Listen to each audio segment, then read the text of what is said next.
Hello po, isang magandang araw po sa inyong lahat mga kababayan. At balik na naman po tayo sa ating normal na buhay. Nandito na naman po ako ngayon sa aking maliit na shop. At ito po ang aming gagawin ngayon ni Justin. Yan, lilinisan po namin ito mga kababayan hanggang doon po sa itaas.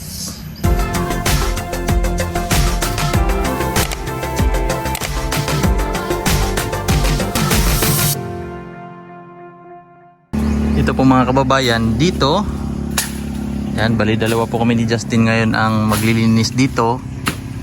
Yan, paikot hanggang paakyat doon mga kababayan, kasi area po ito ni Mrs. ng kanilang mga tito, tita, tsaka ng kanilang lulo. Pero may party po dito si Mrs. kaya lilinisin po namin, at para malinis po dito sa gilid ng shop hanggang doon sa taas, tataniman ko na lang po ito ng mga prutas. At least po may hihintayin tayo, hindi po puro damo at kahoy na lang ang nakatayo dyan. Para may pagdating ng panahon may makakain tayong mga prutas. So ito po ang aming gagawin ngayon mga kababayan. Samahan po ninyo kami ni Justin sa aming paglilinis dito. Kasi pangit po tingnan. Yan, pangit tingnan kapag madamo.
Kumain lang po kami saglit mga kababayan, kasi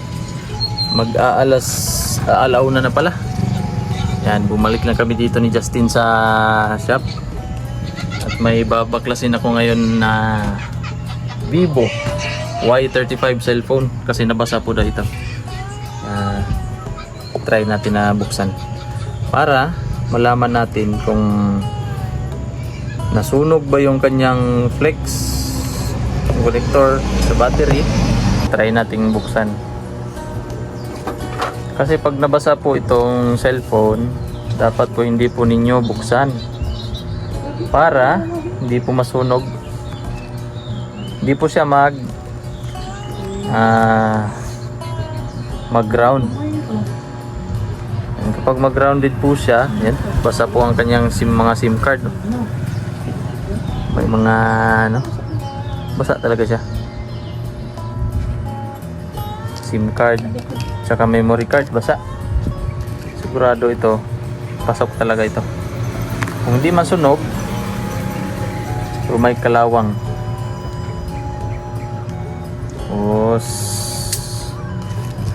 Yan.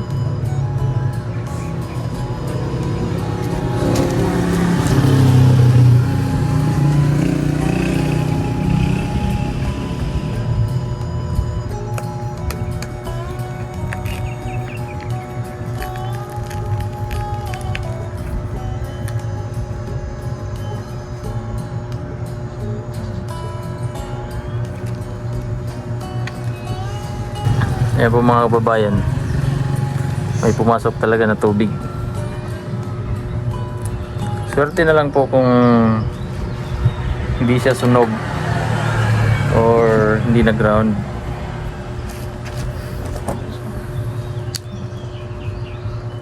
Pangit po talaga ang ganitong cellphone pag ganitong cover. Kapag binabaklas po siya, yan, natatanggal ang kanyang kulay. Ganito pa naman yung mga uso ngayon na cellphone. Babalik na po kami sa taas, mga kababayan. At ito si Kikang gustong sumama. Ito po ay ang lumang bahay ni Lula po ni Mrs. Pinagtayuan namin ng mini shop kasi wala po kaming bayad na renta. Doon po sa sentro, mga kababayan, mahal po ang renta, 8,000. Oh, kaya? Dili agyo. Ari.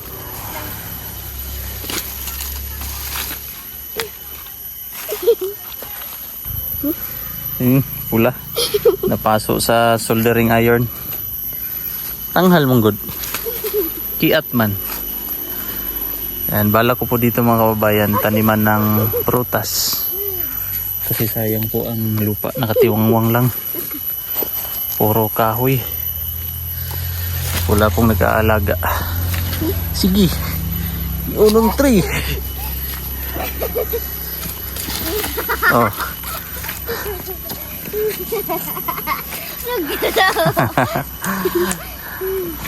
Tara.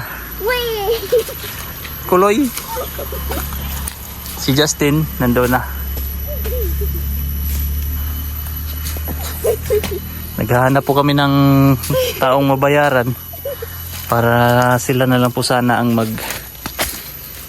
dito, tawag dyan, hagbas sa amin, magpuputol ng mga magtatabas. Kaso wala po kaming mahanap, kaya si Justin na lang ang babayaran ko ng arawan, tapos aalalayan ko na lang para makatulong din tayo kay Justin sa kanyang panggas. Dito po, mga kababayan, bala ko din dito na lagyan ng parang kubo ba dito kasi overlooking. Diyan naman po ay resort, tapos doon din sa kabila resort din yan. Dito yan, kitang kitang swimming pool. Kalsada yun na yan dyan. Maganda po ang view dito. Tapos may mga unggoy. Yan, may unggoy. Yung mukha ng unggoy, oh. Dito tayo maglalagay ng duyan para kay Kikang. Sa? Dito na lang, oh. Dito dyan sa isang puno. Sa puno, at saka yan, sa puno na yan. Sige, oh. Hawakan mo muna. Oh. Ako naman ang i-video mo. Magsalita ka. Istorya. No? Para, ay. Lagyan natin ng duyan si Manay Biday. Init man ba? Init, no? Unggoy. Justin. Wala, tubig. Wala na dala. Ha? Tubig. Oh. Puasa? Puasa mo? Ang? Tubig? Oh. Oh, cellphone, oh. Ha? Puasa, para natin tubig. Apa, oh. Kuha sa cellphone mo. Puasa naman tubig? Oh. Yan, si Kikang, inutusan ko yung tubig na papakuha sa kanya, naiwan sa baba. Ano lang naman yun, yung nilagyan ng empty bottle ng Royal, tapos nilagyan ng tubig.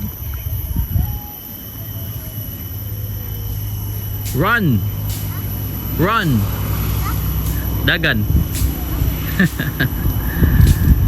Napakasukal. Oh, katong giagian na to.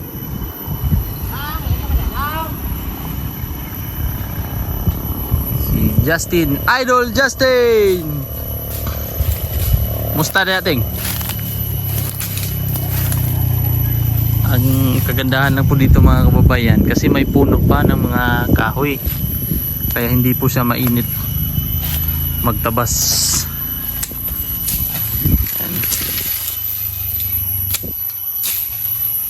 Lamang lang dito. Tataniman ko ito ng mga kamote, mga kamuting kahoy, mga durian, lansones, rambutan, para po kapag may bisita tayo dito may maibigay tayo. Pero may mga abukado naman po dito tulad po niyan, matagal na po yan, problema nga makahoy na, masukal.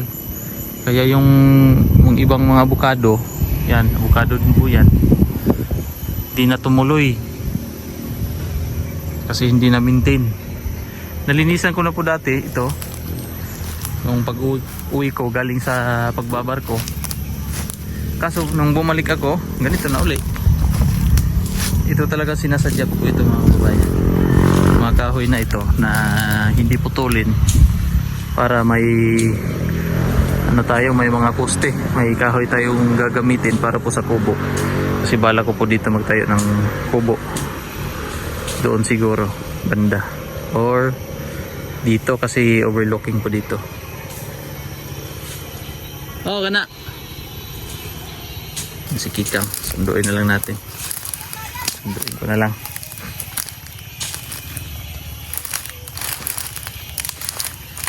Nung unang linis ko po dito, unang pagtatabas ko dito mga kababayan, puro po ito yung mga matigas, parang pugon po siya, kaya mahirap putulin, mahirap tabasin, tapos mainit.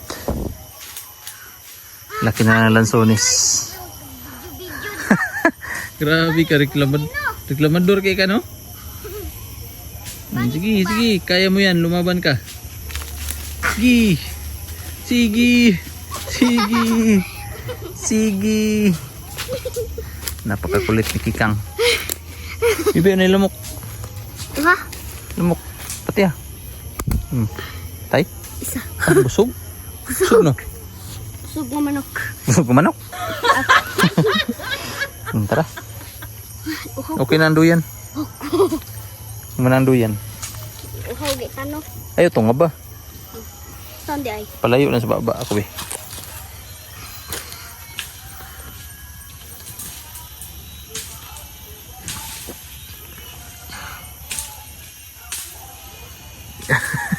Lok, lok, lok.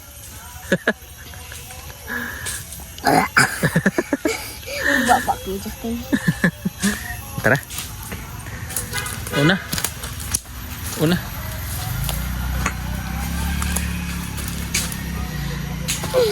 Tara. Ang halo. Let's go. Pwede po ditong pwede po siyang gawing rest house. Malamig naman. Duyan ni Manaybiday. Duyan ni Kikang. Dito siya tatambay ngayon.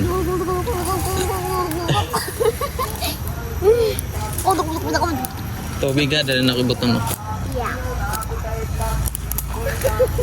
Yan po mga kababayan, magsisimula na po ako dito. Ito po yung natrabaho ko kanina. Bali dyan na naman. Hanggang doon po sa malaking puno ng kahoy, likod po ang boundary ng area na ito. Hindi ko na muna tinapos yung pagtatabas mga kababayan kasi may mga customer na po na dumating. At yung mga pyesa na pinabili ko sa technician ay dumating na rin po, at ang mga customer na naghihintay para po doon sa pyesa ay dumating na rin. So kaya po ay tinulungan ko na po ang ating technician.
Time check po mga kababayan, 7 PM.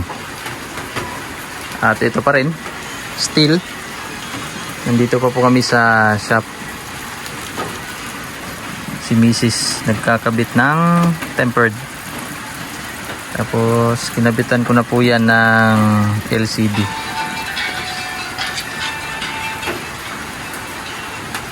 Po, busy. Backglass. Backglass ng iPhone. Backglass.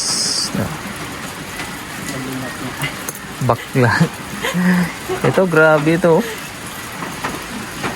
Grabe yung pagkasira ng kanyang LCD.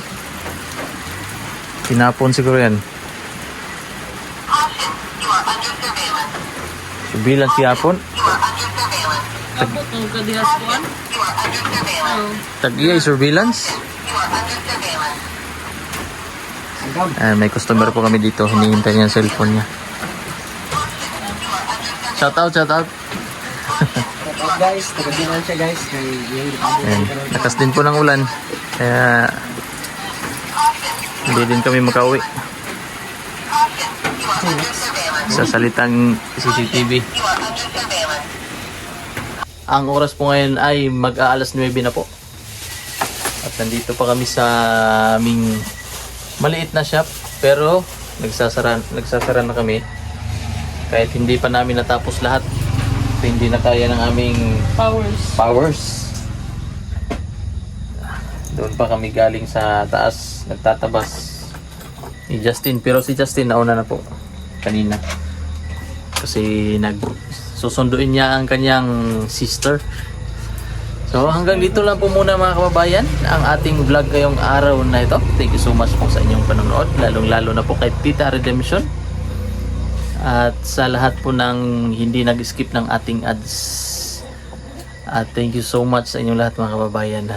Ingat po kayong lahat. God bless po. Bye bye.